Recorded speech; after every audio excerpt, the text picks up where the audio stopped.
My name is Oswald. I traded my soul for knowledge and lost the ability to ever stop learning. I am bound to this library, infinite and lightless, where every book is a true account of something terrible. I cannot leave. I can only read. And tonight, I turn to the chapter on something ancient, something that wears a human face when it is hungry. Tonight we speak of the Wendigo.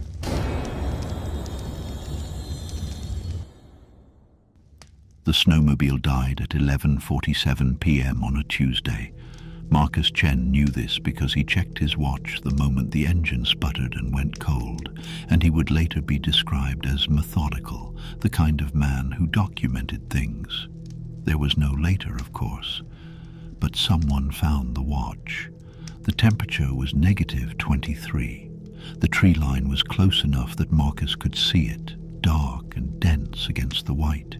He had $42 in his jacket pocket, a granola bar that had frozen solid, and his phone, which showed no signal, only a small battery icon blinking its last. He called his wife's name. Force of habit. Something you do when the world goes wrong. The forest did not answer. He pulled his hood up and started walking toward the trees because trees meant shelter and shelter meant survival, and Marcus Chen had read enough about winter emergencies to know that you move, you keep moving, you do not sit down. He smelled it before he heard it, something between raw meat and pine resin and something else underneath, something he had no name for, something that his body recognized before his mind caught up, something that made every hair on his arms stand upright even inside the insulation. He stopped. The trees ahead of him were perfectly still, no wind, no sound. The kind of silence that is not natural, the kind that happens when every living thing in a forest decides simultaneously to hold its breath. Then a branch cracked, somewhere up, far up, too far up. He looked. He should not have looked. What Marcus saw in the upper canopy of that pine tree, he saw only partially, only for a second, a shape that was too long and too thin arranged against the dark in a way that geometry should not allow, a shape that was watching. He saw the watching more than the shape. He felt it like pressure behind his eyes. He ran. The search party found his tracks 3 days later. They followed them for half a mile into the forest. Then the tracks simply stopped. Not fading, not turning. Stopped, as if Marcus Chen had been lifted mid-stride out of the world entirely. They found one boot, just the one. But to understand what happened to Marcus Chen, you must first understand what was waiting for him in those trees, what it had once been, and what hunger of that magnitude truly costs. The Algonquin people knew it first. Across the vast northeastern wilderness, from the subarctic forests of what we now call Canada, down through the Great Lakes and into the northern territories of the United States, dozens of distinct nations shared one particular terror. They did not always use the same name, but they always described the same thing, the Wendigo. Some said Wendigo, some said Witico. The spelling shifted across 600 miles of forest and 200 years of oral tradition.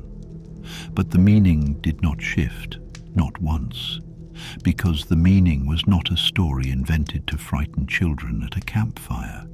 The meaning was a warning, hard-earned, paid for in the worst currency imaginable. It begins with winter. It always begins with winter. Understand what winter meant to those who lived inside it, truly inside it, without the insulation of modern walls and electric heat and grocery stores stocked by trucks that come no matter the weather. Winter was a siege. Winter lasted for months that felt like years, and the forest that sustained you in summer became a white and pitiless enemy the moment the temperature dropped. You could starve slowly. You could starve fast. You could watch the people you loved diminish before you, their faces hollowing out, their eyes going distant. And sometimes the food ran out entirely. The oldest accounts of the Wendigo do not begin with a monster. They begin with a man or a woman, a person who faced the absolute end of starvation and made a choice that fractured something in the fabric of what they were. They ate human flesh, not eagerly, not without horror, often weeping, often in a state of dissociation so profound that they would barely remember it afterward. But they did it, and according to every account, every nation, every elder who passed this knowledge down across the centuries, something entered them at that moment, something noticed. The stories are consistent in a way that is difficult to explain if you believe they are merely stories. The person who had eaten human flesh began to change. Not immediately, sometimes over days, sometimes weeks. But the direction of the change never varied. The hunger did not go away, it grew.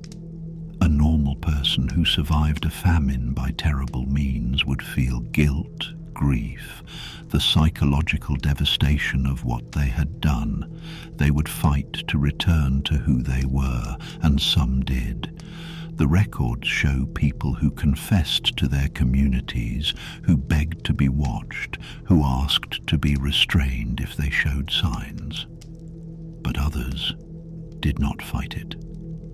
The hunger told them things. It whispered in a voice that sounded like their own thoughts. It said the hunger was natural. It said there was nothing wrong with them. It said the people sleeping nearby were warm and soft, and the cold was so terrible, and they were so empty inside. Their eyes changed first. That is what the witnesses said. A flatness came into the eyes, a quality of assessment that was not human, that looked at a person the way you or I might look at a meal we were considering. Then the appetite became insatiable. They would eat and never fill. The human body burning through calories at rates that should have been impossible, as if something else was running alongside the ordinary metabolism, something vast and cold that required constant feeding. The transformation of the body came last, and here the accounts are most disturbing in their specificity. The person grew, not all at once, gradually and then suddenly. The flesh they consumed did not satisfy. It only fueled the growth, the escalation, the becoming. Their lips pulled back and their teeth lengthened, their fingers stretched. Their feet grew enormous, cracking the frozen ground as they walked. And their heart.